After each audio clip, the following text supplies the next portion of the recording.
Department, তার সঙ্গে agriculture একত্রিত হচ্ছে আত্মা। এবার আত্মা সম্বন্ধে বলতে গেলে প্রত্যেকে জানতে হবে যে আত্মার আমাদের মূল কাজটা কি। আত্মার আমাদের মূল কাজটা হচ্ছে চাষিদের লক্ষ্যে পৌঁছাতে হবে, আমাদের চাষিদের সঠিক নির্বাচন করতে হবে।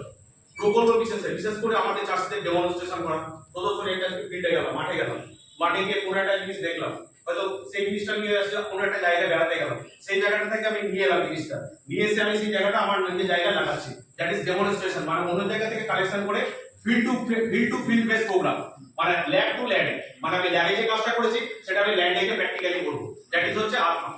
এছাড়া আর কি কাজ আছে? এটা এছাড়া আছে ডেমনস্ট্রেশন আছে, শিক্ষামূলক ভ্রমণ আছে। আমরা হয়তো আজকে কোনো 10 জন বা 5 জন চাষিকে উড়িষ্যার কটকে বেড়াতে নিয়ে গেলাম, সাপোজের কথা বলছি এটা। সেখানে আছে আমাদের ধান গবেষণাগার কেন্দ্র, সেখান থেকে কোনো কিছু জিনিস শিখে আনলাম যে ওখানে কি পদ্ধতিতে ধান চাষ করা হয় বা কি উপায়ে ধান চাষটা করা হয়, সেই পদ্ধতিটা আমি জেনে এসে আমি সেটা মেন ফিল্ডে লাগালাম, দ্যাট ইজ আত্মা। এটার মধ্যেও কিন্তু আত্মা।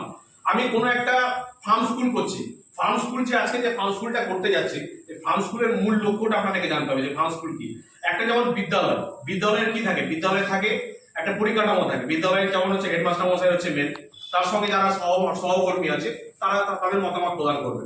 এই যে পারিপার্শ্বিক মতামতটা সেটা কার মাধ্যমে হবে? সেটা হবে শিক্ষক টু শিক্ষকের মধ্যে।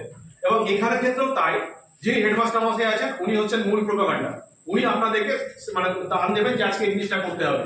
আজকে ধরেন কোনো একটা জিনিসের সয়েল পরীক্ষা করতে গেলে, আমরা মাঠে ভালো ফসল করতে গেলে বা ভালো কিছু জিনিস পেতে গেলে অন্ততপক্ষে আমাদের মেইন যেটা কাজ, প্রথম আমাদের যেটা করতে হবে সয়েল টেস্ট করতে হবে, মানে সয়েল মাটি পরীক্ষা করাটা অত্যন্ত